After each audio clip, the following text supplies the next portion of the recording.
instead of seizing up, which I totally expected to do because death was a thing I was quite afraid of for years. I mean, like 7 to 13, death was like the number one, Mm-hmm. boogeyman for me. Mm-hmm. And so I was completely surprised to instead of seizing up, I became completely relaxed and even had a weird philosophical thought that was like almost nonchalantly like, huh.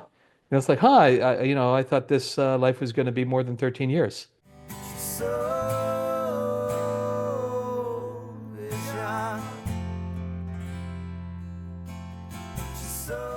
I want to welcome everybody back to another episode of The Soul Inspired. Today we have Ishtar with us. I've been really excited to get him on the show. He has had a near-death experience. We're going to talk to him about that and dig into some spiritual questions. So I really appreciate your time, Ishtar. Thanks so much for being on the show. Oh, thank you very much, Joe. It's a pleasure. I start each show the exact same way for anyone who's familiar with The Soul Inspired. And I look back, I actually dig even deeper. Some people will go just before like the near-death experience, but I go a little deeper. I go back a little further and I try to look at little Ishtar as a child. And I look at what, yeah, just who you were as a kid, if you're the same person you were now, just a reflection of where you've come from leading Hmm. up to the years of when the NDE hit. But I'm just, I'm trying to see who you were as a child. Okay, I'll be happy to I'll be happy to supply Yeah, some data points to that perfect. because yeah, don't let me get lost in the details. Please do just cut in at Hmm. the right time. Yeah, But absolutely. yeah, I think actually if I were talking about my life, I would start back there. Because that was a distinctly wonderful period, especially the ages 0 to 7. Mm, And that's actually another thing that struck me. I was 18 years old. I was in a AP psychology class.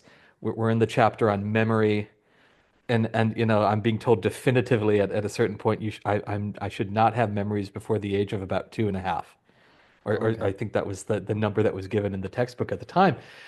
And that I was like, well, I've either made these memories up or the textbook's wrong in some way because of I remember my crib years very well. I remember sitting up, little baby, before I could talk, before I could walk, uh, and sitting up and getting up, maybe hours before the sun would come up, and I would just sit very still, breathe, and feel like I was the silence in everything. Wow. And that was a perception I played with, which is why I think I can remember it, because I would remember having the sense of kind of being more out of my body and in a Mm, sense, and then sometimes I would coalesce into the body, and sometimes I would then feel myself in my blue curtains that were right across from me. So I looked at those blue curtains a lot. They were terribly right. exciting, apparently, to a 1 year old baby or less or something like that. And so that was an interesting thing. Then my mother would come in, and there was a sense in those days that in my mother and my father and my sister, that the three people I saw the most, that I was kind of in them too in a weird way. Mm, And so that was just something that I found interesting. As a kid, I'd like to bounce myself around between things. I wasn't going out of my body. I'm fairly certain, maybe I was, but I don't think I was going out of my body in the Monroe Institute OBE sense. I think I was kind of playing around in the unified field in a way. And so there was that was a lovely period, and that had also, as I got a little bit older, maybe supernatural, paranormal type stuff came into that as well. A different layer of reality. I remember the first time I remember seeing a ghost. It was in the crib years, and it was in the time before I could walk and before I learned how to escape from my crib the first time, which were two big markers in my mind, right. both of those things. And I was just it was in that like middle of the night, maybe 4 a.m. time when I'm sitting in the crib, and in comes this lady into my room, and I wasn't afraid at all because I'd had house guests. My grandmother would sometimes sleep in the bed across my crib. My My aunt would sleep in the bed across my crib. This was not an unprecedented event for me to have people walking by. And she was short. I'd never seen her before. She had curly hair that was very similar to my maternal grandmother's, but she was Mm. much shorter than my grandmother. She wore a blue nightgown, which seemed to have some kind of patterning in it, and it had like a white, sort of lacy type collar at the top. She just walked by my crib. She never turned her head at me, but I could feel like unconditional positive regard coming from this being. So in my stomach, I felt very safe with this person. Mm. And I thought she was going to go into the bed, but instead of going and laying down in the bed like everybody else did in those days, she kept going and walked right out the back wall of my room. Right. And when I saw that happen, I was like, what in the world? It's like, Wow. of course I wasn't frightened. I didn't know about ghosts or anything yet. I was just like, oh, that's really cool. I'm going to try that when I can, get out of this thing Right. you know I didn't try that, but I think I forgot about that when I remember the thought. And so it would have been several years later, maybe 5 or 6 years old. I was sitting down with my mom, and she got a family album book out, and she turned a page, and there was the woman I saw in the same outfit in the picture that I was looking at. I mean, or a woman who looked exactly like, who's to say, but Hmm. my mother introduced this lady as this is your great grandmother. You just missed her.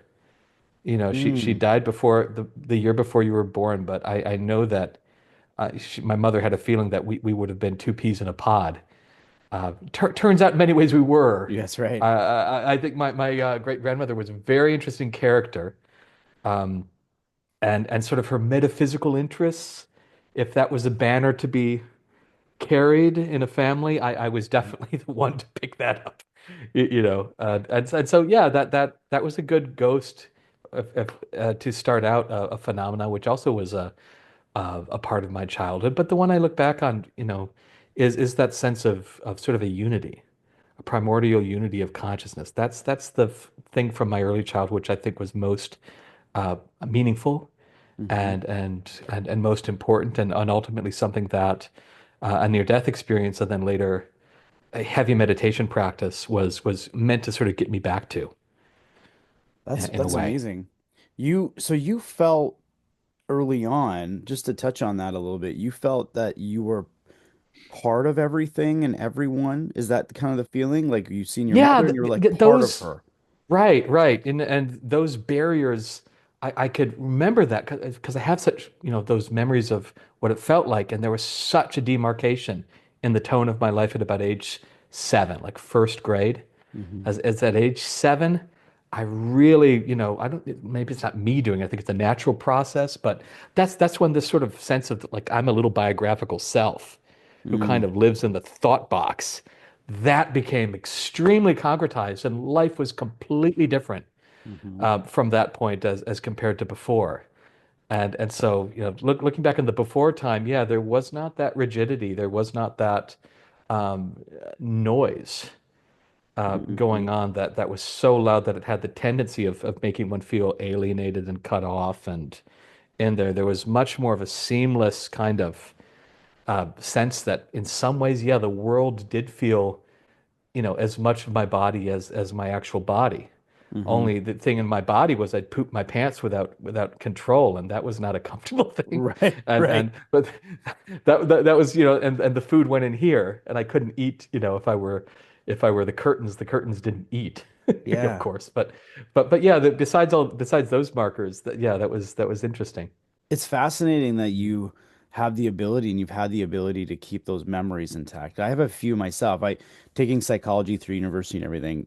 I remember learning Mm, that too. That there was the mm, and I would think there's a few times where I can remember having memories. Now they weren't memories like what you've described. Mine were actual a moment watching, say, my father watching Jeopardy or something, and mm, I was in the crib and trying to just pull myself up or those types of things. But the memory's in there. But there is definitely something around that age that starts to flip on more. And it seems like what yeah, you're saying is by age 7, that separate, the separate feeling of who you were, who Ishtar was or yeah, is, started to emerge, right? But before that, you felt yeah. very much. in tune with everything. So that's really fascinating. The other thing I wanted to say, the way you've described the ghostly encounter of your great grandmother is every time I hear people talk about ghosts, it becomes more and more this feeling, almost like the way that I describe it, because I haven't really seen spirit that way, but it feels almost like hologramish. Like there's like this like Mm. image, because you're saying she just kind of walked right past you, just right through the, almost like there's an image of her walking through. So her energy is moving through, and it's coming through in a way that you could later identify, Yeah, possibly. yeah, yeah, yeah. That's kind of how I thought of it as well. It was a only it's like she had semi-transparence to her. Mm, So when I remember looking at her, like at times I couldn't see the room through her body. At other times I could sort of see the room through her body, depending mm, upon, I suppose my angle. So right. that was an interesting part of the phenomenon. And yeah, it was in a form that would have been that was recognizable, that could be recognized later. So yeah, that certainly marked that. Yeah, Yeah. but you're saying there was a piece of who she was by, and again, it's probably hard to remember this, but that did feel 3D like this, like there was Yes. a, Yeah. so she did come across much like your father or your mother, whoever would come into your Yes. room, there was the same kind of feeling. And the Okay. only difference was my mother and my mother, father, and sister, and anybody else. They did not have a very interesting blue, silvery blue glow about them. Right. That was what the actually I didn't mention that was the other one of the other things. I was like, Okay. that's a nice glow. I didn't have that Right. word in my head yet, but it's Yeah. like, oh, okay, That's yeah. amazing. Did these memories of yours of your childhood, were they always intact, or did they come more online as the NDE happened? Because I don't know, I don't believe your NDEs happened later in life. It happened earlier on in life, right? Early, So early, yeah. was it that point on that you started remembering this, or do you think you were like, I guess what I'm trying to ask is maybe say age 4, 5, 6, 7, were you feeling a little bit different in the sense that you were more aware of things? Like, was there any different feeling about yourself? I'm trying to see Oh if there no, was yeah. a I mean, if I different. was looking back, I could say there's definitely different feels, different sense in there. But however, the memories always there, as far as I can know. I mean, one should Hmm. be skeptical of these sorts of things, because it's a wibbly wobbly area, Hmm. usually of our consciousness. But as far as I know, those memories were always there. Hmm. At 4 I could remember one and a half. At 5 I could remember one and a half. I think part of it was I used to do this. I had this compulsion about memory too as a kid. So like at about age 5, I had this wonderful game I would play with myself, or 4, when like to go to sleep, and this maybe lasted until about age 8. So 4 to 8, 5 to 8. One of my methods of going to sleep, something I enjoyed doing, was I would go backwards in my life and try to remember everything that had ever happened to me Hmm. in the broad strokes, not in sort of the NDE hyper realistic, yeah, everything way, Right. but and when I would reach a spot that I couldn't remember, I would feel like as if there was a tension in my body somewhere, and then I would sort of do stuff to sort of resolve that tension, and then the memory would arise, and then I would keep going. And so Wow. this was like something I had to do. I don't know why I felt I should do this. Nobody told me to do this. It Hmm. was it was a compulsion. And so I would do this thing. And a lot of my markers were food because that was like my thing, Right. like food. Yeah. So I was proud that I could like tell my mother, I would rattle off to her every meal that she'd made for the past, you know, several months or something like that. And I would say on that Wednesday we had that, and then it was going back and like with relish, doing that. So yeah, there's something going on there, Hmm. uh, with memory. So that years later I pick up autobiography of a yogi, and Yogananda's going, I think in his first chapter, like I have very early memories of being a baby, etc. And he's lining them by saying like, in our tradition we think that people who are reincarnated yogis tend to have these sort of strange memory phenomena. I'm sure it's a greater subset than that, but yeah, I think there is some connection between, doing practices in some other body, whenever it happened to be, and this little kid doing exercises. Because the other way I went to sleep, it came on a little bit later, but I would do this thing where I was basically doing sort of kind of unschooled pranayama practices, and so I'd be like breathing. I'm just doing it again right now, how I did as a kid. Just breathing into my stomach diaphragmatically, And just by somehow doing that and then putting my attention down near the base of my spine, it was Mhm. like I was stoking a fire with a blower. And so as I would do this, this kind of like blissful sensation would rise up the base of my spine into my torso. Just felt, I'm feeling it now, would feel wonderful, and then kind of go up here. And then at a certain point, it would go out the top of my head, and I would be going with it. And usually I would black out at that point, but black out into a really nice sleep state. But sometimes I would find myself going other places. And so that was another thing going on, and nobody told me to do that. It was just it was comfortable and it was a nice way to go to sleep. Wow. So, That is fascinating. I've got a few things. First thing I was going to say was I've been talking a lot about past lives and these types of things. I had past life regression done years ago. I'm just getting into oh, meditation myself and really enjoying the process of learning how to bring people through that. And to me, it right away stands out that if you're a child and you're already doing these almost meditative type processes, even with memory, you very likely could be bringing on that, this cell memory from your spirit body. I really am starting to yeah, see things in very different sense that our memory is held in a different yes, place than our brain. I think our yeah, brain is a channel for the memory, and because people will say, well, what happens when people get Alzheimer's? They're forgetting things. Well, I think that's when the brain is maybe breaking down. There's bodily issues that are causing us to forget how to function this way, but we don't really know deep down what memories are going on within that individual.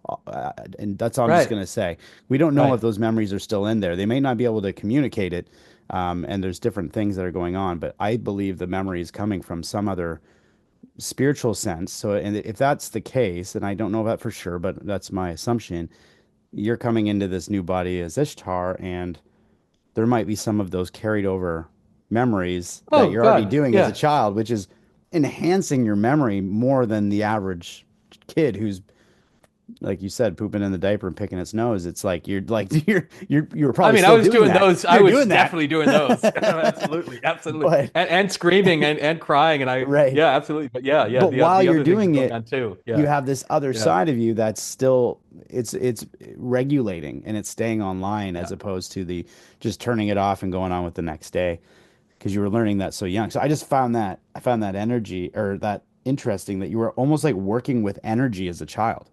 You were yeah. working with your energy, the way that you described coming up. And I'm like, how old were you when you were doing that? Oh God, I mean, that would I was at a very small body. I think my earliest memories would be around 4. Okay. So I remember 1987. So probably 3 then too. 1987 was a year that I somehow marked in my memory as like one of the best because a lot of that shit was going on.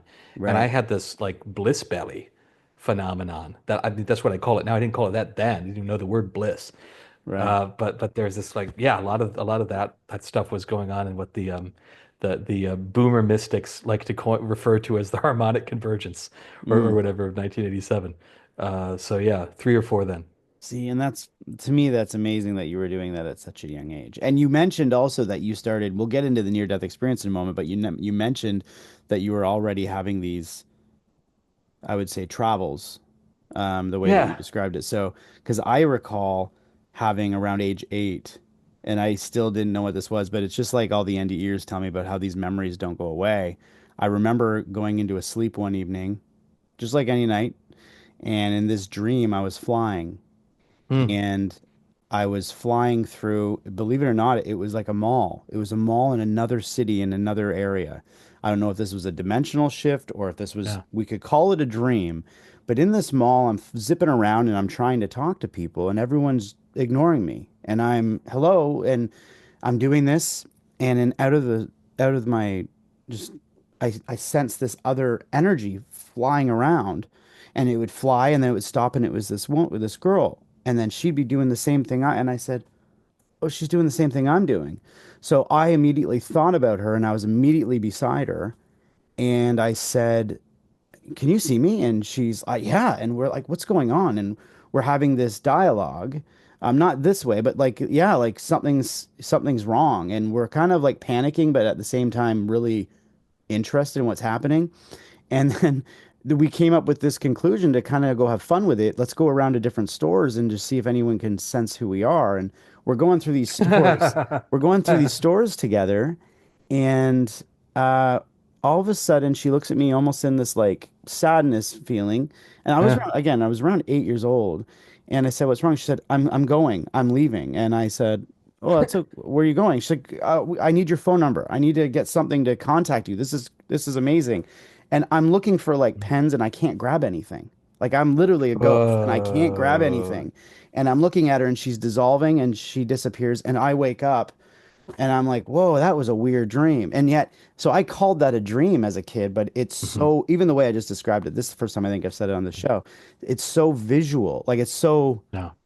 like a lot of my other dreams I can't remember, but that one was so uh, so I'm, and as I get older and I learn about more of who and what we really are, I'm going, oh, there's something more about that. And it's too bad as a kid that I couldn't have been open enough to talk about that and someone say, "Oh, that was a real experience. Let's explain. Let me Mhm. explain." Because as a Yeah. child, I let it go, but it never really left.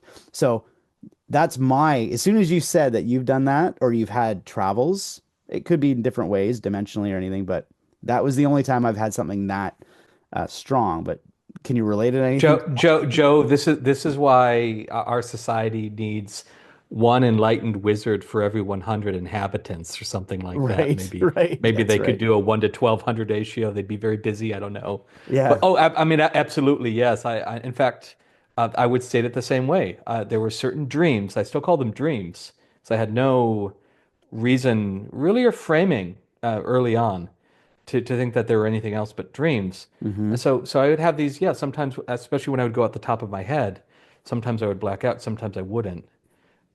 Sometimes I would be conscious only when I was like 20 feet above the maple tree in our backyard. So I would literally go like I suppose I did do what my great grandmother did. I would fly out the Right. back wall of my bedroom, St. Paul. So, I guess I fulfilled that. Okay, that's good to know. And so I would go above the tree, and usually I would black out then, but sometimes I'd then find myself in a completely different environment. And that's when the dreams are really interesting. And I had a lot of them right before waking up. So I guess I'd skip ahead 8 hours or something in the night, and then I have the recall waking up, and I'd be in these like cityscapes or these like these big sort of like lecture hall type Hmm. settings where there'd mainly be people I did not recognize in real life, but some of them would be repeat people in the dream life. And I would be like attending lectures, and the lectures would be on.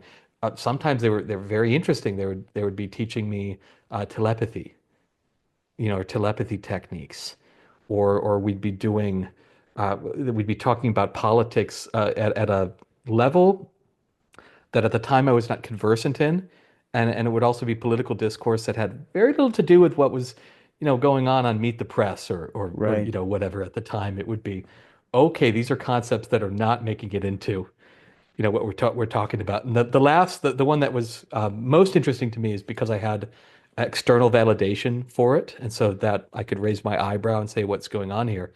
Is I was giving a talk at a floating city above the lake that I grew up on in Wisconsin, and I was giving a talk on a subject that in daily life I had no interest or knowledge in at the time, and also wasn't really even now is not really a field per se.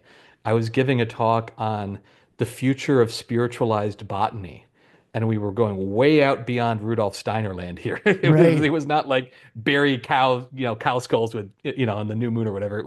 It was like as I was giving this talk, I was manifesting like glowing holographic images of how we'll soon be doing agriculture by affecting positive changes to some sort of like etheric template of the plant itself. Mhm. And so it was going to be a revolution in agricultural sciences, and I was giving a big long talk on it. Then I woke up. I'm back as a 16-year-old in my room, and and it was so bizarre that I was speaking right out the bat, waking up as like botany, that like Right. Right. botany, and so it's like I was just leaving it at that, like okay, that's a cool dream, and it was like summer break, and that later that day I go to see my friend Austin, who was a 54-year-old walk-in. Uh, in quotes, not because I don't think he was walking, he was a walk-in, but I didn't, people may not know that term. Hmm. Anyhow, without me saying anything or ever telling him about these dreams that I had, because I just thought they were dreams, he comes out and says, nice talk on the ship last night. And then I'm going like, what do you mean by ship? And he's like, the one above the lake. And then I realized in my mind, like, oh, what he calls a ship, I call a floating city. Okay. And I'm still skeptical. So maybe he's telepathic and he's just maybe just Right. reading me in some way. I don't know. And he said, he kept going like, it was a great talk on botany. Um, he was like, I didn't really understand it, but I knew it was awesome. So like that I knew it was brilliant. And I was like, all right, thanks for that, Austin. Thanks for that. As a matter of, then I felt safe to say, as a matter of fact, like this is exactly what Wow. I thought I was dreaming last night. And he's like, oh, I don't think you're necessarily dreaming. He's like, I've always known that you're a traveler, which is what he called people who, Hmm. go out in their sleep at night and go different places. And yeah, so that was the one I really marked because there was that validation in This some Au sense. this Austin, was he like a mentor? Was he a teacher, a Yeah, friend? Okay. Okay. I a didn't. mentor friend. I mean, friend mentor. Like there Right. there weren't really any labels, and it was a peculiar relationship. Right. Like I was 16, he was like 54. A lot of times, he had lots of people coming into his house who were metaphysically inclined, and they'd just be, sitting at Hmm. the kitchen table with him. And often he'd be out working underneath his beloved, I think it was like a Ford F-350 or something like that, or Right. souped up 250 that he had a camper on the back of, and he would be working with it. And in those days, like 16, 17, I would get these like strange energetic phenomena that looking back now, read as kind of Kundalini symptoms. But again, at the time, I didn't have much of a word for what was going on. And I didn't think I knew about Kundalini, but I didn't think I would be experiencing that. Yeah. And Right. so and then they result in really bizarre headaches, and I was never prone to headaches, and these are quite strange. So I'd need to go to his house, and I would even if he was working on his car, I'd say like, Austin, I got to take a nap on your couch, and he said, Yeah. yeah, go right ahead, and then I'd go take a 20-minute nap, and then I'd feel like $1 million, and then I'd leave, and I'd say, hey, thanks, Austin, and he'd say, you're welcome, freeloader. Right. And so it's kind of like like that. I used to That's call him to help me find my a retainer. Had a plastic retainer, clear yep. plastic retainer that actually kind of caused me gum irritation, so I'd often take it out. Then Hmm. I'd lose it, and I'd panic because I was like, oh my God, my dad's gonna get pissed. And so then I'd call Austin. He's like, Austin, can you ask your guides or whatever he called them? Right. Uh, where's my retainer? And then I never described the inside of my house to him, but he would then, really go all Edgar Casey on me, and Hmm. he'd say, okay, it's under the in your TV room, it's under the blue couch. I never told him there's a blue couch in the TV room. It's under the blue couch, under the left front leg, in a pile of newspapers. Mm.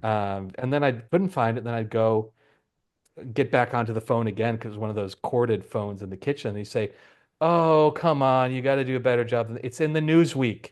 You got to look in the Newsweek." And then it was in the Newsweek. So this happened like 6 or 7 times, and it got to Wow. the point where I wouldn't even have to call him. I would get up, start walking to the phone to call him, and then it would start ringing, and I would pick it up, and it was him, and he would just tell me, "They're telling me it's Wow. there." Like, and for some Wow. reason, like as like this didn't make as deep as an impression as a teen as looking back, I think it should have. Right. It was funny to be have these going on and still be sort of like a hormonized, trying to Hmm. get over the grief of losing one's mother, Mm. 16-year-old with who girlfriends and uh, Hmm. school, and sort of I'm using my friend every now and then. I tried not to objectify him in that way to help me find my retainer. So Yeah. But yeah, but you're right in what you're saying, because here you are at 16, you're speaking with this middle-aged man, or maybe a bit more than that, yeah, but who at middle age, you kind of a lot of people are kind of becoming more in tune with themselves in this way. You start to kind of learn through life. But mm, you were kind of involved in this stuff pretty young. And that's what I mean. Like the influence was there. I'm assuming and I also had kind of a mentor like that. I would say a mentor. It was a psychic that had blown my mind. It was when the chat lines online had just come Mm. on, and I went in the psychic room, and I was skeptical. So I was making fun of it, but I was about 15, 16, and this woman who went by her name was Rebirth, and she was in her 80s. Okay, she was an older Oh woman, God, nice. Yeah. and she was a very proud gay woman out in New York, and she would tell people this, and very hardcore, very like Mm. right, and she would tell people their psychic readings, and I would say, "Oh yeah, yeah," and she said, "Can I message you?" And this day, and I said, "Sure, sure." And she goes, "Well, she wanted to prove to me, she had had enough of me. I'd gone in enough times. I remember this, and she started telling me about myself, and she was spot on. But I was being 15 or 16. I was like, kind of same thing that you said. You Mhm. at that age, you kind of almost don't take how big of a deal this is. So she's Yeah. telling me this, and then she says to me, and you're a female, and so everything was on, and she called me a female, and I said, oh, no, you're completely wrong. And this is where my life changed. This was a beginning piece of when my life changed spiritually. Because I said, you're totally wrong. You just called me a female, and I'm not a female. And she said, really? And then it kind of went like silent for a minute. She said, hold on. And again, I want to preface this in the audience listening. There was no picture of me up online. Joe Yeah. Borowsky, the musician. I mean, you can Google me now. I'm all over the place. Like I was not known at this time. This was when I was a kid. People didn't know what I looked like. Okay. And she said, well, if you didn't have earrings, which I have earrings. Okay. She Mm. said, if you didn't have earrings and that hair, your frost and tip hair, you threw me off. Because I seen your image, and now, so she was visually seeing me, Ah, and she's working I'm that way. looking at Okay. myself, Yeah. and I'm frost and tip, blonde hair. I had hoop earrings in, and and I'm actually sitting this way right now. I always have had a habit of sitting with my foot underneath my leg. Uh-huh. And I had anxiety at that time, health anxiety. I thought I was dying of everything. This is what led me into NDEs, okay? And my leg was numb. And Yeah. she says to me, "And you're not dying, you dumb ASS. Your leg's numb because you're sitting on it." Well, do you know what I did? You stopped She sitting on your leg? no, she freaked me out because I that was the first time I had come across anyone that was a medium or psychic or Yeah. anything, or I grabbed my computer plug and I pulled it out of I thought she was connecting through I thought she was watching me. I didn't even have a camera on my computer. This is, and then I ran down the stairs to my mom who was folding laundry, and I was white as a ghost, I guess. And I was just I'm like, I don't know what just happened, and I'm panicking, and that was the beginning of my stage, but that was my mentor. She showed me this kind of other side. And what I wanted to ask you is, because you were going through this at 16, and he was 52 or whatnot. Was your NDE before that age? Yeah, oh yes, oh yes, oh yes, Okay. yeah. So he was one of a string of, I'll call them like kind of wizards in my Okay. town who were associated with the metaphysical bookstore, which I spent tons of time at reading. And so yeah, I was given these kind of mentors in town to sort of, I think, shepherd me through the point until I was, ready to connect with what was going to be my sadhana. So yeah, my NDE was at age 13, so a few years before, and at age 13, I had a hard time in school. I mean, I was very good academically. I was actually good at sports too, but I was outspoken. I I had very liberal political opinions in a very conservative town. Hmm. I thought honestly, I thought a lot of the people I was going to school with were quite mean. And I Hmm. felt like it was my duty to like protect people who were more vulnerable. And so I put myself in between the mean kids and the ones who were, and that's not like a comfortable place to be when you put yourself there. I was also loved being weird and eccentric. I took pride in it. Hmm. My early heroes were Abraham Lincoln and Sherlock Holmes. Nice. And I realized, oh, they're both kind of Aquarian archetypes. I mean, they're both really strange characters. Right, right. Uh, People. And I thought that's awesome. I didn't think like Yeah. that's don't be that. I thought, no, you got to be that. That's great. So there was, I think that didn't help me socially in many ways. I mean, I was lucky to have a few really solid, tight friendships. But anyways, like you do as a kid, you want to be liked. And so I had, picked up a lot of bad habits that, I mean, unfortunately, many of us keep until we're dead. I mean, Hmm. I'd picked up ways of, putting up masks and wanting and trying to get approval from different people and changing how you are in different contexts with different people to sort of smooth things over. I mean, we think it's some people think it's normal operating procedure. It was driving me crazy doing that, at the same time. And so I'd gotten pretty good by age 13. I think I'd gotten really good at that game. And then I had a wake-up call, that happened just also coincided with just great loss and tragedy and grief. Funnily enough, I loved my parents growing up, but in a weird way, like there was sort of maybe an old ancient being in me that was not fully asleep. I never fully trusted them. I mean, not in like I think they're malicious. I thought they were great for the Hmm. most part, but like, maybe I should be running this show. It's in the background. It's and sometimes so Right. it was sad in a way that, but like I remember I was really like having a wonderful relationship with my mother at the time,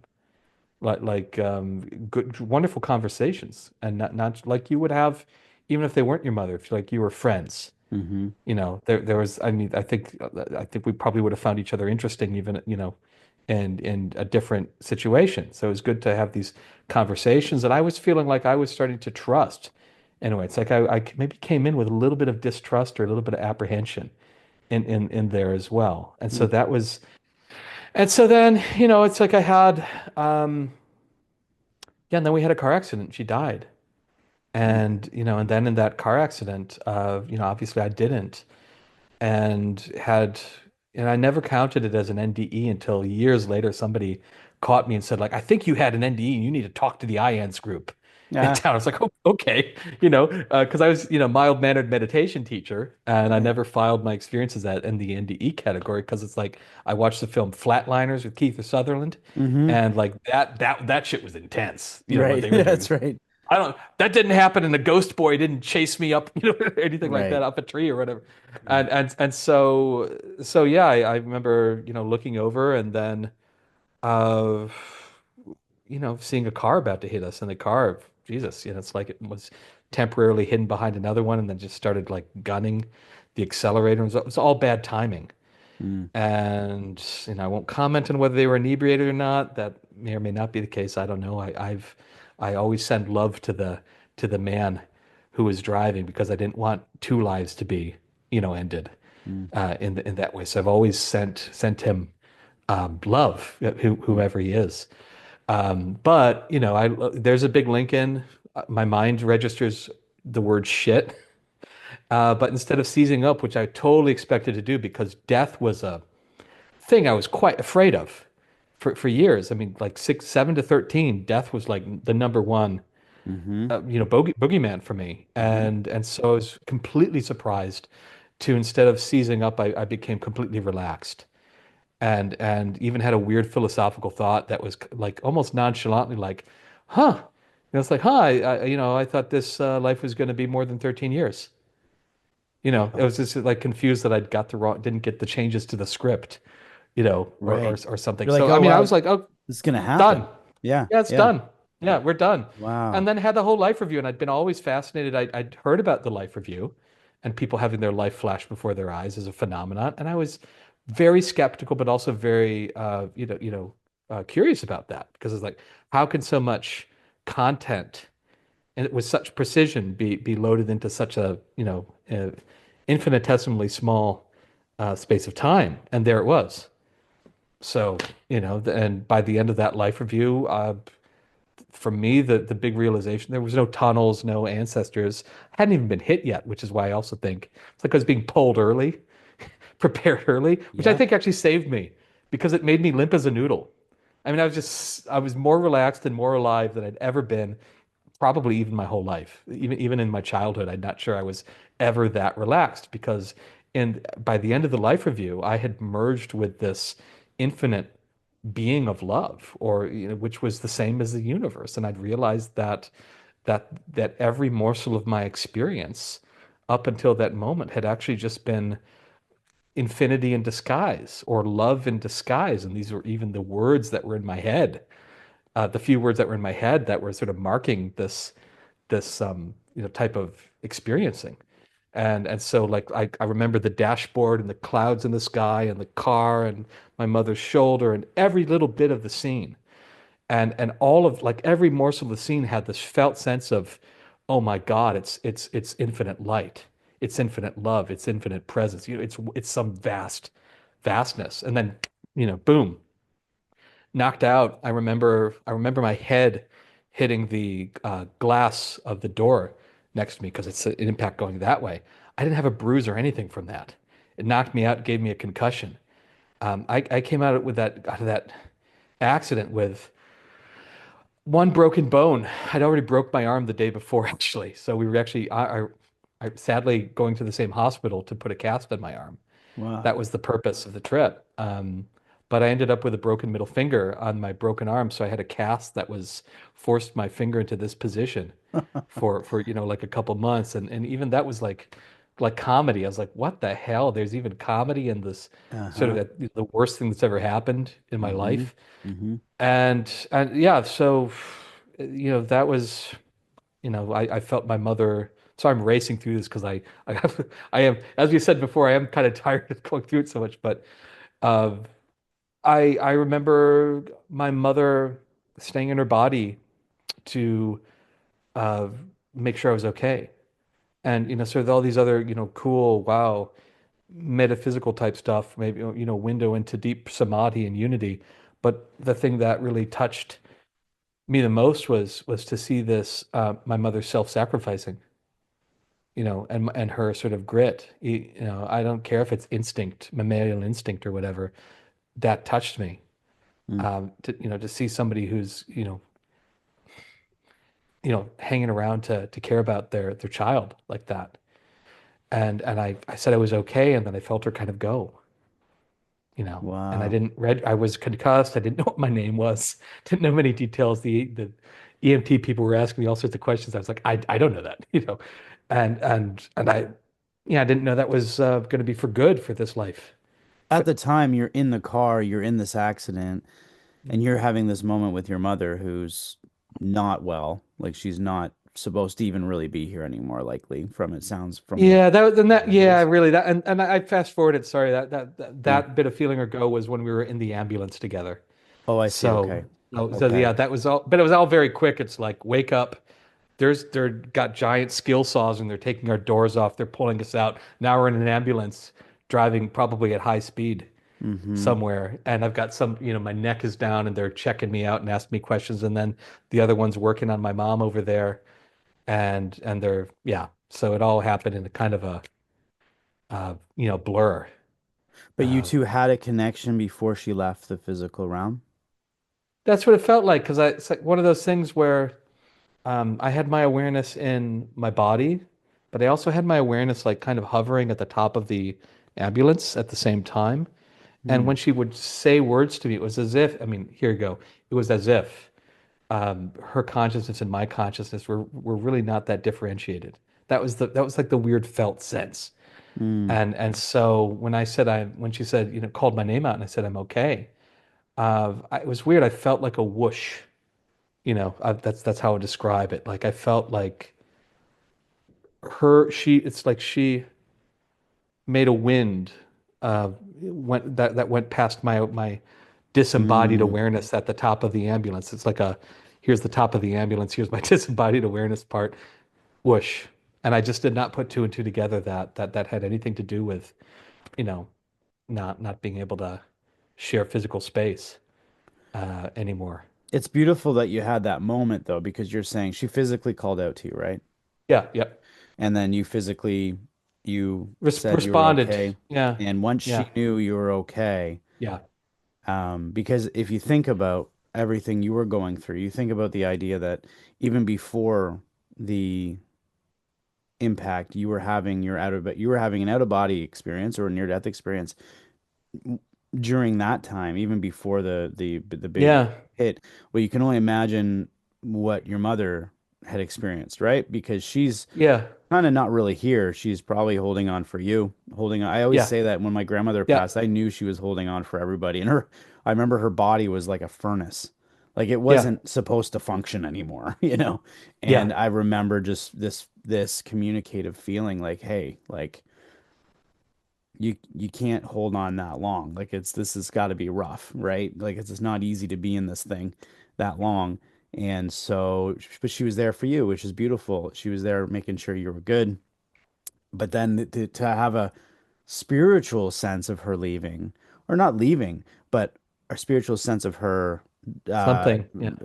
going to the next whatever it is, Yeah. and then yet you didn't. Obviously, that's not what you're thinking about in that moment. You're just experiencing the moment, and then that will come back to you a little bit later on, and obviously even to the year you are now, knowing what that actually meant. I guess I sometimes like to go back and just reapply what you said just so that I understand it. Did it feel real, all these different moments that you had? Did it feel as real as this? Like, was it, or did it feel dreamlike? Hyper real. More real than real, and then kind of also a bit dreamlike. So a little bit of both. Okay. Yeah. Yeah. Yeah. Yeah. And have you, Or going between both. Yeah. so it was dreamlike, but it felt more real than The this. the ambulance was sort of had going back and forth, I think, back and forth between, being on the gurney, being concussed. There's sort of a foggy bit to that, but the part of the awareness that was at the top of the ambulance, that was crystal clear. That was Ah. clearer than my usual mentation. Now, the stuff before getting hit, that was samadhi. I mean, that was samadhi on steroids. I didn't know it, Mm, and that was hyper real. That was complete, timeless, all time, all space, no space, everything, nothing, infinity, hmm. infinity in all things. Uh, that was something that stayed with me even to a certain extent afterwards. But yeah, so that was more real than real, and the truest or the highest sense of those words. Mm. I was going to ask you because you're saying that it felt real or it felt hyper real. Yeah, Your story is really interesting because of your awareness as a child, like the feelings you already had. See, a lot of people would have that kind of experience and it would completely shift their reality right. immediately. I'm not wanting to assume, but I'm assuming it didn't completely shift your reality immediately. Was it something that over the years you had to kind of come to terms with? Or did you right away say, wow, that, because obviously you're now about to deal with the trauma of losing a mother, which I wouldn't Yeah. wish that on anybody, at that age, especially. So I'm just wondering if you can give a little overview of how you came to terms with what you just experienced. Um, yeah, sure, absolutely. I'll try to make it succinct Mhm. enough. Well, in one sense, it was a great blessing because, you know, I'm not quite sure I was really well prepared for grief. I think as many in our society, I don't think are very well prepared for it, even when there's very well-meaning people around wanting to help. They might not be that well prepared for it or able to reach another. But in my case, for at least a little while, for 2.5 months, there was a bizarre sort of balm in my experience of life. That was what was helping that. And at first, I thought I was in shock, and clearly there was shock going on. And so I went to get some of my mother's Elizabeth Kubler-Ross books off her shelf, like on death and dying and these other things, and that helped. But then I realized that there was this bizarre silence that was in me, and there was a sense that the way I would have put it at the time, which I think is pretty good, is that I didn't have a back of the head anymore. I didn't have a back, like I felt this sense where I just kept going on back and back and back into this giant vastness. that I couldn't Mm. shake. And I thought that was interesting because I was trying to shake it, like play games, like see what can I do, like in my head or whatever, to see if that goes away. And for a time, there was nothing I could do. It was always there. It was, and it felt wonderful too. That so it wasn't just this inert, neutral silence. If Mm. I put my attention more into it, sort of modulated my attention to be more there, then I would feel again these like I did as a kid going to sleep, these bursts of energy, blissful energy, shooting up my spine, up into my torso. And I had great fun doing that, because that was like a game. It's like, huh? Boom, like one to one every time. And so it's just joy. And it was bizarre because that joy and that silence was coexisting at the same time as being extremely angry, really sad, denying, all those things that one goes through when grieving the loss of a loved one. I mean, I'd be in my garage hitting the plywood walls of the garage with my hands in anger, Mm. causing some bleeding sometimes. And yet there was this strange joy in the background watching it all. So that's why I thought I was in shock and I was dissociating. But then when all these other things were going on, I was like, oh wait, this isn't dissociating because I'm like more present than I have been since I was a little kid. Mhm. And I was like, this is interesting. And then I noted that I wasn't afraid of anything anymore. I remembered how afraid I was, even as a 13-year-old, like how much existential fear I was walking around with, even with a relatively easy life. Mhm. And now it was gone. It's like I was 20 pounds lighter in a weird way. And I was like, oh my God. And so I had a very interesting summer. And so I felt in a non-confusing way, I felt like I was almost living two lives at Yes. the same time. Yeah. Like there was like a teenager or, come an emerging teenager who was having all the feelings of grief and, also everything else, into girls, Mhm. into fun. But at the same time, a big part of my experience that had been not so good was gone. Like the existential spider web, cobweb of neurotic thoughts and fears was just gone. Hmm. And sometimes I could see spider webs of it, but it's like, easy to remove as a cobweb. And so that was weird. I didn't really talk about it with anybody. I was going to talk about it with my dad once. I was about to ask him the question, "Hey, Dad, do you feel this bliss?" And then before I could get to the "do you feel" part, something way in the deep of my mind, in the back of my mind, like a very clear voice said, like, "The answer is no, and it's best that you don't." You need to. It was basically Right. it's urging me to like take this period with this stuff to explore it and savor it, but the adults ain't gonna know what's going on. So, Right. so Right. you'd be a scientist here Mhm. and play around with this. And so I Right. did. And I remember I had one encounter with someone in a park. I don't remember who they were. So there goes the good memory. I had an encounter with someone in the park that was like between my house and the lake, and they noticed that I was different. They weren't like a close friend, so maybe that helped. But they noticed that I was different than I was before, and they were saying, "What's happened with you?" And I want in on that too. They're like Right. older than me too, and I was like, and then I just like, I said like, "Oh, if you want this, here's what you got to do. Just get in a car accident, but don't die." Right. We both and we Right. laughed Right. at this, and even by that time I knew, but especially when I said that, we laughed. There's something deep in me said, "You're gonna need to lose this. You're gonna lose this connection soon, but the Mm. purpose you're gonna lose it is so that you can find a more reliable, less sketchy method to come back to this." Mhm. And I knew Mhm. that was the case. So then I enter eighth grade, and very quickly I lose the connection, and then life is in the dumps internally, because then it's Mhm. just grief, but with no bliss and no silence, Oof. and the neurotic scaffolding is back. And to the maybe people on the outside, I was maybe, yeah, they could tell I was going through grief, but maybe thought I was fun loving and a bunch of other stuff still. I don't think I was. And I was I tried to put back on the egoic costume that I was wearing before the NDE. I mean, I Mhm. really tried. I tried for like 3 years. I mean, not only to please my family and people that I knew, but also to please my old self. Like Right. I was saying, like we had goals. We wanted to go places. We had these big, societally sanctioned, life direction goals, and they weren't there. And I was, and so and I was panicking about that. I did not know. It's like, what?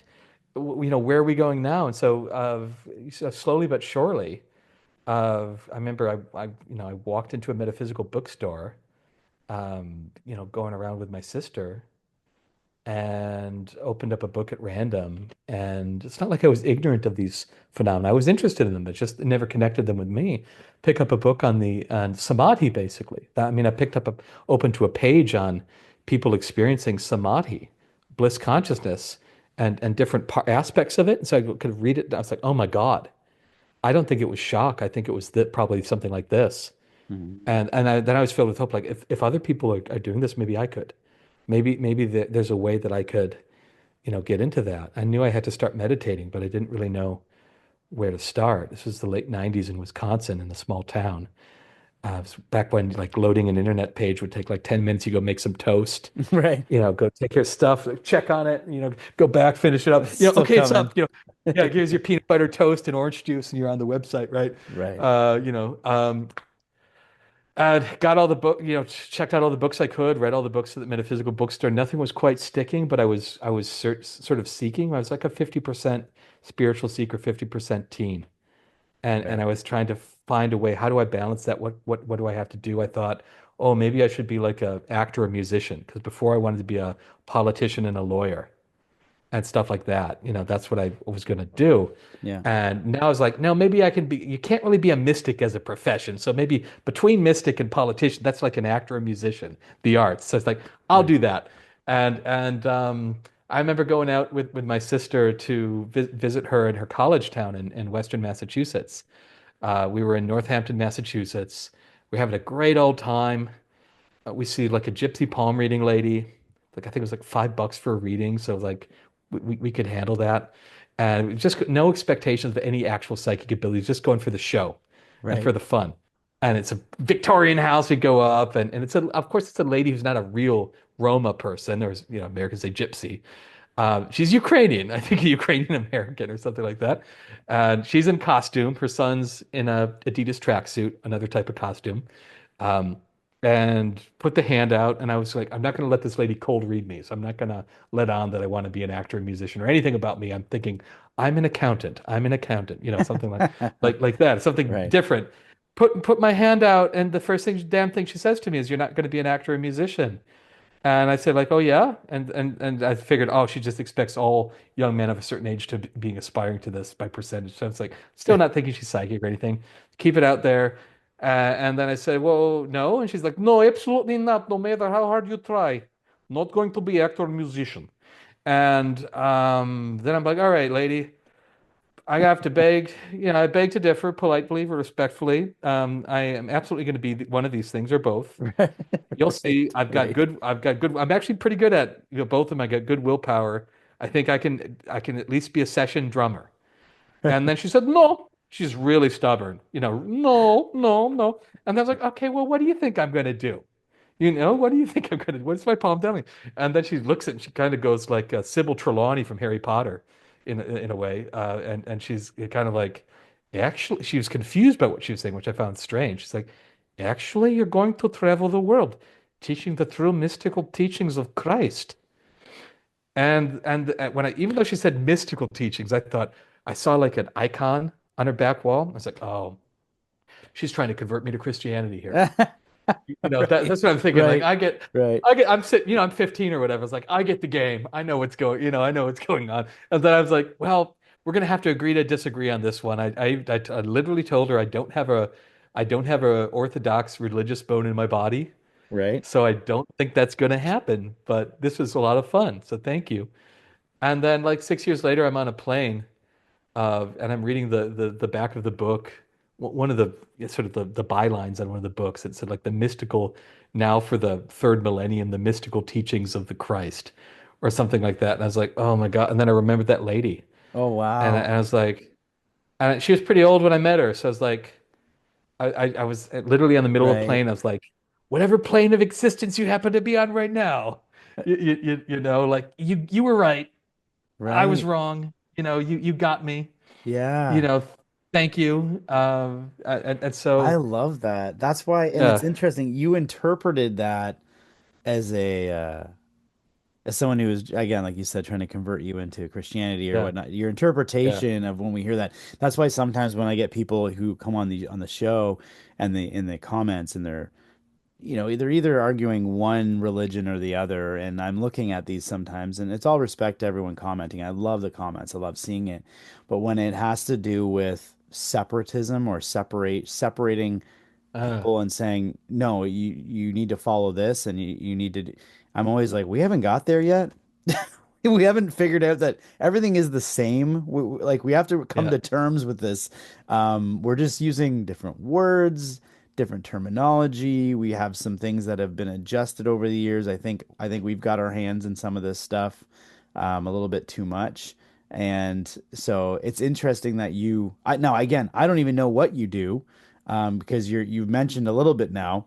Are you like what would you identify yourself in regards to the work that you are doing at this point? Yeah. Yeah. Well, I have to say I'm pretty universalist or pretty ecumenical. So, in a sense, I try to be those things. But if I'm really getting down to the brass tacks and being, very frank, I mean, I think I seem to be moored in sort of two main traditions of, broadly, sort of a mystical end of Hinduism and a mystical end of Christianity. Mm. And these things, I mean, as a contemplative. So, basically what happened as a teen, excuse me, was that I started to feel these stirrings in me that were completely different than anything I was, really experiencing most of my life, except for my 7-year-old desire to become a Jedi, which was the closest Right. thing in it. But, Right. um, I figured that's because I like the movie, right? And so I started feeling these stirrings, which I was weird desires to like meditate all the time and to go to the Himalayas and meditate in a cave and be a monk. I also wanted to like scrub floors and wear brown burlap robes. I mean, these were like Wow. coming as full-blown specific desires. I was like, basically, it's almost as if I'm looking down into my torso, which is often where they felt like they were coming from, and be or my heart, and be like, what's going on? What's going on down there? As the guy up in the head, these are strong urges. And so it was like there was what I called it was this like there's a mad monk in me trying to get out. And I was like, Mm. I'm not sure I want to let that guy get out because if I open that door and it's true, and that's like a truer flow of me, I'm gonna have to honor that. I'm gonna have to go all the way with Right. it. And if I go all the way, it's going to torpedo my life. Oh yeah. I absolutely was like, I don't want to torpedo my life. I want to play it safe. I want to be successful. I don't want to, die in a ditch of starvation. There's lots of things Right. going through my head. Right. Right. Eventually, I was like, fuck it. That feels so true down there. That feels Mm. truer than whatever garbage I've been trying. I mean, not garbage, but I mean, whatever kind of facsimile of somebody else's idea for what my life should be Mm-hmm. plan up Mm-hmm. there. And so it's like, I opened the door and then it's like, okay, I got to meditate 6 hours a day now. Mm. And Wow. and I was monastery shopping in my senior year because it's like at that point I was like, no, I don't think I can just go to a I don't think I can even go to a university at 19 and take 2 hours of meditation each day and run the sort of like a perfectly good, respectable life path. I think I have to go now. And I think I need to trust that instead of just, sort of poo-pooing it as teenage hormones, being extreme and intense. I was like, I think I have to do that. And so, I was meditating, lots of different practices, had a regimen of like a potpourri. And then I learned this practice called the Ashi's Ascension meditation, which I think I'd seen their website before and was like turned off when it said stress release. I was like, I don't need stress release, that's for boomers, fooling themselves. That's what I thought as an intense teen, right? And I did the I mean, I'm like 1 minute into the first time using their mantras, and it took me into NDE level samadhi. And I mean, I don't think it does this for everybody I teach, certainly not. But Mm-hmm. for me, in that time, I was ripe. It needed to happen. It was 0 to 60 in a couple seconds, Wow. more or less. And so, it's like I'd been directed to my path. It's So that's how I ended up on that plane. reading the book as a meditation teacher in my early 20s is because events brought me to like a basically an ashram at age 18. The way you describe things is amazing. The way you earlier on you were talking about how you were connected physically, but you felt like this, like you're this endless. It's almost Yeah. like you were, I don't know, at the time when you were describing it, I was right in tune with you. Like you were connected to the, like your higher self in a sense, or Yeah. not even your higher self, but a higher meaning ofness. And then you were still here though. So you're in the physical, doing the Yeah. physical life, but then you knew you had this extra, this thing that was still not letting go yet. And then Yeah. when it did let go, it probably felt extremely isolating, much like when people have very serious NDEs at a time in their life where they say they didn't believe in anything. They go and have this massive NDE. They have a complete shift of reality. And then they come back to this again. There's this feeling of, oh my gosh, I want to feel that. And yet, one of the messages I've been trying to put on this show and talking to so many people is, I don't want to have a show where I'm focusing on NDEs to tell people how wonderful it is on the other side. That's Right. great that it is. That's great that it is, but we are here. And I feel that part of our existence and mission is to evolve to have kind of a heaven on earth. I don't want to, it sounds cliche, but in a sense of us opening up that It's the side best of kind of us. cliche. And because Yeah. that to me that is the direction of the telos that our life can go in and is wanting to go in. Hmm. Maybe I'm naive in that assertion, Yeah. just wrong. But I do happen to think there's a telos in that direction of that's kind of what happened uh, with me. I mean, it didn't take that long, but I had to work and I had to focus and sort of shift. But at a certain there's this wonderful sort of um, quotation that sort of Donovan uses in a song in the late 60s. First Hmm. there's a mountain, then there's no mountain, then there is. Right. Donovan does it better in late 60s hippie Donovan. And so I love that because the first mountain is sort of uh, our our filters of life being way too heavy so that we're not really seeing anything. So we're sort of stuck in our little, only in the separate self box. And so life is suffering. Then there's a sense of, okay, we need to break through that. We need to find the big vast thing. Mm. And then the mountain disappears because we're starting to, sink into this transcendent ground of being, whatever words we want to use for it, level. And then sometimes people will stay there and like the outer world will still look like sort of like a chaotic mess or whatever. And those people become Gnostics. No, but that's not the end all be all. It's like eventually it's like that big transcendent thing. If we stay long enough in it, it opens our heart. It opens our perceptual senses.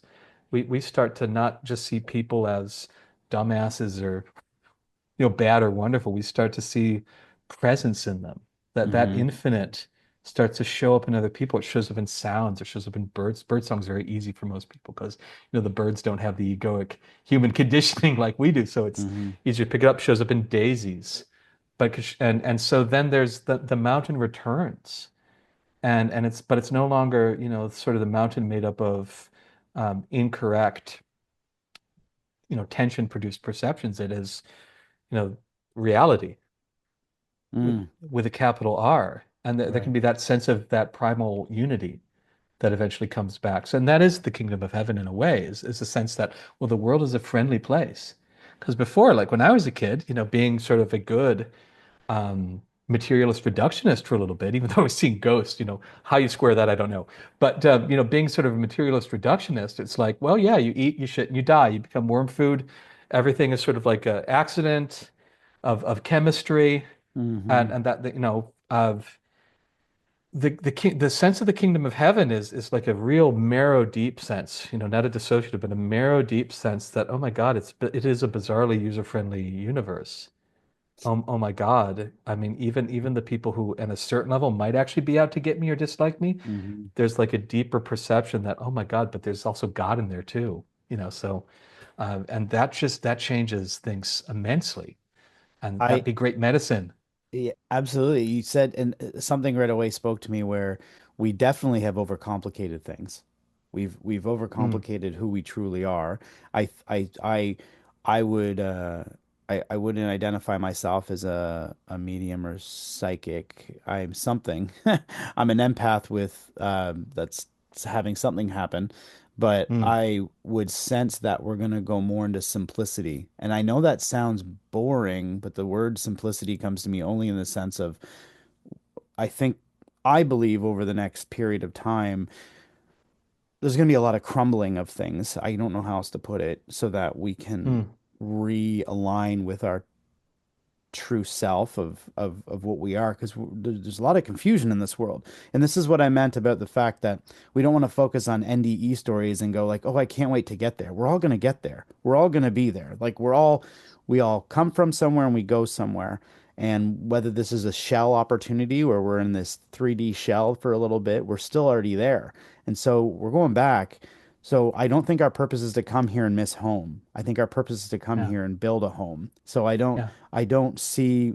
I hope that we can all come to that at some point. That's just my feeling. I'm not yeah, pushing that on anyone. Uh, I just that's how I feel, and I know that a lot of people.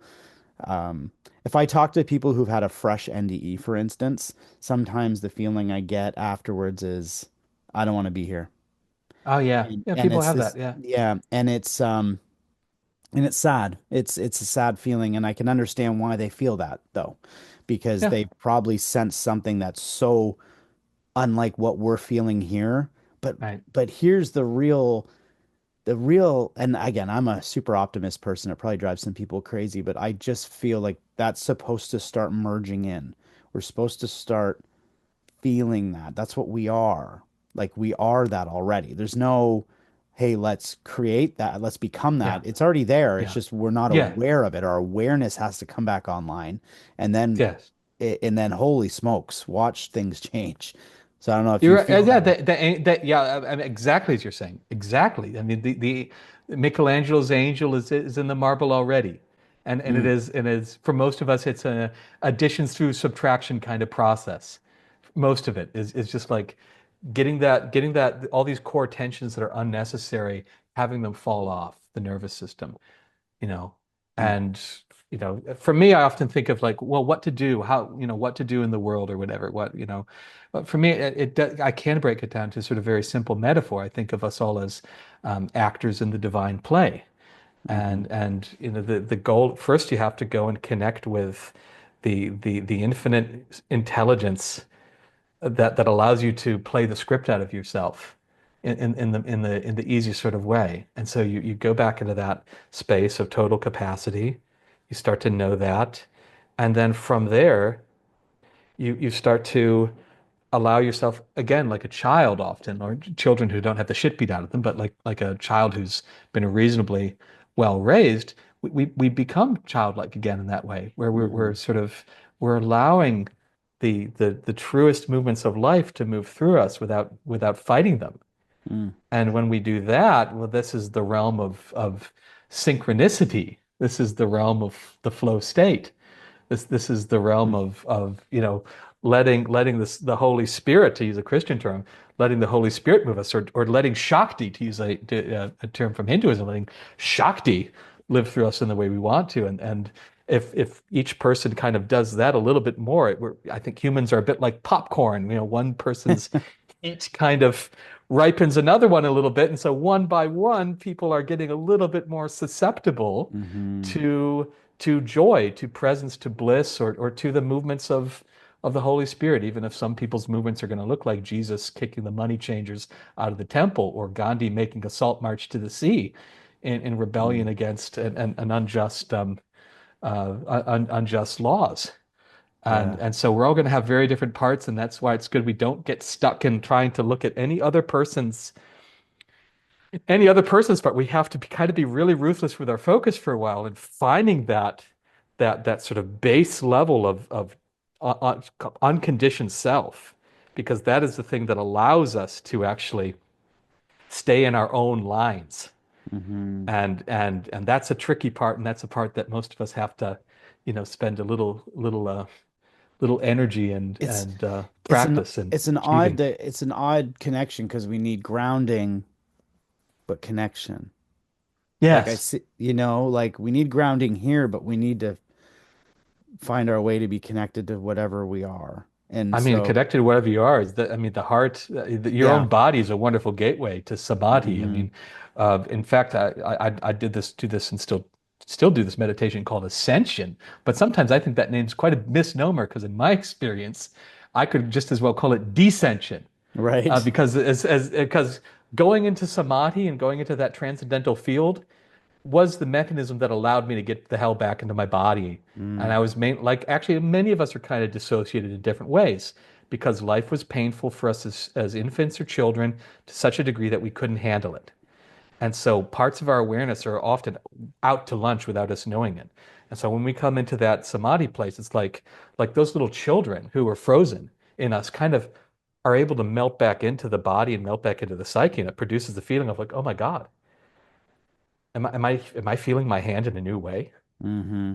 Am I in it more? How can that be? How can I, weird. It even improved my basketball game, which I Right. was already good at, but I was like, I was stealing balls off of guys I had no right to steal the ball from due to my Larry Bird foot speed. Right. But I was Nice. the court had slowed down and I was seeing things. I was like, oh, okay, you know, and I was like, oh my God, these mystical practices have great practical payoffs, Right. and they do Wow. because when we're in the flow state, as you know, as a musician, I mean Hmm. that's when you're in the flow state, you are making the most out of the smallest amount of effort, and Hmm. and it's just right. I love that So. too because you're really talking about appreciating the body, appreciating the mechanism that we've been given here. It's really just becoming more in tune with it. Yes, we're going to shed it and let it go eventually. It's going to be gone. But while we're in it, we're in it. And who knows, I mean, that just gets even more complicated what we actually are outside of this. But I wanted to ask you, you said you mentioned that do you do you coach now? Like I always try to find out if people actually work with people and how they connect with them. Like, how do people get in contact with the stuff that you're doing? Oh God, yeah, that's sort of my main thing these days. And I've got a couple, I think, parallel ways that I work with people. One is as my oldest vocation, really, my calling is as a meditation teacher. And so I will teach people the Ishia's Ascension meditation in person or online, though I get a lot of shit for that, and from my own community. And I also teach Sanskrit mantra. And so those are the two modalities that really sort of I suppose when I do them they sing the body electric as Walt Whitman would say. Those are the most connected with. That's why I teach those. And so I've got a meditation website for that. And then the other way, which was a career that I was actually very resistant to get into because I thought I'm oh my God, I'm already disreputable enough. So still have that was 11 years ago I was thinking that, but my wife is very keyed into what I'm going to be doing next often. And so one day she's just like saying like, I think you're going to be an astrologer. I was like, Nice. what? No, astrology, it's like so disreputable, And we ran into then a fellow named Rob Inglis in beautiful Vancouver, BC, who was working on Commercial Drive at the time out of a health food restaurant or health food store. In the window, he was doing tarot and astrology classes and readings. But then it turned out he'd also been a serious Zen meditator for 40 plus years at the time, including as a student to Roshi Philip Kapleau of the Rochester. So I was like, this guy's like, how is he being a serious Zen guy? I mean, who are much more like serious than my Hinduism, Right. and balancing it as he would say, moonlighting as a fortune teller. Not really a fortune teller, but Mm. and it's fast. We were fast friends with him. I mean, we loved the man, and we both took classes with him. And I took his astrology class. I wasn't expecting to actually turn pro, but I mean, I hoovered it up. And I Mm. was actually coming right out of finishing a analytical philosophy degree, so night and day. But it allowed my mind was probably as fine-tuned to understand concepts as it's ever been. And so yeah, and then I was like, I think I need to be doing this Mm. because I realized, oh no, this is the language of archetypes, and I've always perceived people as walking archetypes anyhow. That was always my dominant lens. I either perceived people as music or archetype, and I love drinking people in. And Hmm. I realized, oh no, this is actually a great system for drinking people in. And this is I realized when I was looking at birth charts, I was looking at the songs of a person's soul, at least in this incarnation. And so it became this really fun process Wow. to actually have these little sessions with people, which I also have like sort of psychical elements that come into them just on the regular, and then just sort of sing people's soul to them and have these back and forth conversations about their life, usually about their life purpose. That's because that's what I'm sort of attuned to as an interest. Let's get down to the brass tacks. Why the fuck are you here? Hmm. And what is good? What is the most sort of uh, evolutionarily supportive mode of life that we could hook you up with Hmm. in achieving that dharma? So that's the other one. So I ended up being a very happy astrology, even though I was reluctant at the start. I love that Yeah. though, because it really should like you're real with people. I can tell that by you. I can just see that you really dig in deep and you get real with people. And it's not that other people in this kind of work aren't.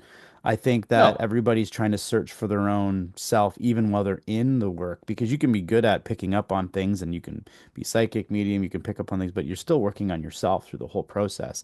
So Mm. it's not like everyone's coming out as this godly figure and we're gonna heal the world. Like you're still working on Right. you, I'm still working on me, and so it just hearing the way you explain things, it just sounds like it's a great connection. And I wasn't kind of thrown off by those two different. I think that they coexist. I think that they kind of come together. I can understand it. I sing all kinds of chants and things like that. I teach and Mm. coach for a living, so I have people who are bringing me and obviously, and that's in Sanskrit, right? Like language, and Mm. so so it's been I can understand all those areas. I was gonna say that you said you had a website. What is the website that people would find you at? Is it just your name or? So, no, that would have been Oh. smart. No, two websites. The meditation one is www.ascension dash or hyphen whatever ascension dash meditation.com. That's for that. And the astrology one is www.awakeneddlightastrology.com. So yeah, those are my Nice. main ones. I have a sort of a nascent YouTube channel. Got I'm probably a little bit too active sometimes on social media, putting posts up, and I don't really hold back. Some people in my profession, like they shy away from politics, or they shy away from sharing their opinions. But I guess I've always had an instinct to sort of torpedo my career on the altar of honesty, Hmm. and so like I hate being somebody who has to be overly careful about not stepping on toes. I never mean to, but Right. there you go. Well, part Yeah. of one of our biggest things is becoming who we really truly are and take it or leave it. People Yeah. have to either, because some people will connect with one type of person and other people will Eh, connect with another type of person. There's nothing wrong with that. I think no. it's to learn to not be offended by that. And I've had to do the same thing over time. It's like when I turn to a spiritual podcast from a musician, people are like, why aren't you doing a podcast on music? And I'm like, because I don't want to. I Yeah. don't feel that. It Right. doesn't feel right. Maybe it'll turn into that. But that's not what I'm thinking. I went with what my soul and gut was feeling immediately, and I know that it's meant to go in this direction. I always ask the last question I always ask everybody. What, in a general sense, not just you and me, but as a whole, what is our main if the spiritual realm is so beautiful, if who we are at a core is so beautiful, if everything we are, Mm. what is the purpose why we come here in this? Well, people may can accept or reject this answer as they need to, but for me it's very short. It's bliss, and I'll explain why, because that sounds vague. But to me, this is this play that we're in.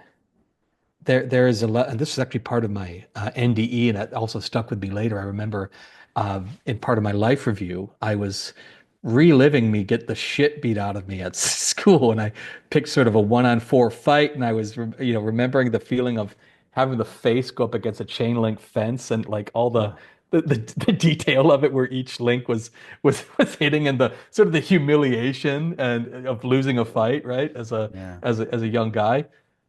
And then at the same and of course in the NDE life review there was this sort of like 360 degree experience of being in all points of the experience at once, including this sort of, I would call the facet of the divine that wasn't laughing in mockery at the experience it was having through me, but was laughing in absolute joy. And it was like, oh my God, even in that, and there was this like, ho ho ho ho ho ho ho ho. Oh, wonderful. It was laughing like the ghost of Christmas Present does in the Muppets Christmas Carol. It was this just massive jovial laugh that felt as if it was emanating from his stomach as big as the Milky Way. It was this sense of like every little mote, dust mote, and in creation is from the level of the infinite Mm. is a massively wild, joyous thing. Now, of course, this doesn't help when you're on your deathbed in a painful way or having awful things happen. It doesn't necessarily, connect in that moment. But this one has followed me, including in, I mean, after that, I've had a lucky life in that. Um, Probably the worst pain, even worse than broken bones and car accidents, was a kidney stone, which was so painful it was making me projectile vomit involuntarily, and it was just not Wow. abating. But finally, I was doing some experiments with consciousness in that. I was like, well, how deep can the silence be in this? And I have to say, the silence was actually felt like fairly thinned out Right. due to the pain, and that really sounds like, oh God, I hope I don't get stabbed. That'll be a shitty experiment. But there was still that wild joy, and in fact, it kind of Interesting. kicked up even more. And there it was that even as I was saying fuck every 3 seconds at the hospital, uh, and so I do think it's a game of bliss, some vast experiment really. Uh, Hmm. but and by experiment I don't mean let's see if this works out. It's more like a child playing. Hmm. Uh, I'm Wow. sure it's out of context. I'm sure it's out of context. I remember I really enjoyed listening to Terence McKenna talks, and in it when he throws out a probably an out of context fragment of the philosopher Heraclitus because we only have fragments of what Heraclitus was saying, but it was an evocative quotation which went something like the eternal is a child playing with colored balls, or the aeon is a child playing with colored balls, and for some reason, for my own personal, I think that's damn right. Yeah. Uh, so yeah, I actually Wow. do think that the Godhead wants to experience every potential iteration Hmm. of experience. And I do think it's some way that, going back to like Hinduism 101 or some form of Hinduism 101 or Neil Donald Walsh's little book, The Little Soul in the Sun. And the basic thing is that, well, it's hard to, if you're the infinite, the only way that you can expand is by pretending that you're not the infinite anymore and Mm. have these little hand puppet games with yourself and make the hand puppet game so immersive that for a time your fingers and your little hand and your infinite hands have forgotten who the hell they are, and but then you have potentially billions of points that can all experience the bliss of coming out of that tension of thinking you're the little hand puppet, then woof, remembering that you're this Yes. vast infinite thing. I think that's the bliss is that transition. I think there's some purpose to that. That's And amazing. Man, this has been an amazing conversation. I feel like I could talk to you for like 12 hours. I really do appreciate you being on the show. mm, It's been an amazing conversation, and I'd actually love to have you back sometime if I'm being honest. So hopefully we can set something up if we can do that. But I really appreciate it. yeah, this is great. Well, I could talk for 12 hours as well. Yeah, So maybe we meet up in Canada sometime also. That that's would be right. lovely. That'd be Yeah, yeah. amazing. I always also turn to the audience and say, please continue to like, share, and subscribe to the Soul Inspired. If this spoke to you, please share it with somebody you know. This is why we're trying to raise the awareness, and I really appreciate Ishtar. Thank you so much. Yeah, you're welcome. So vision. So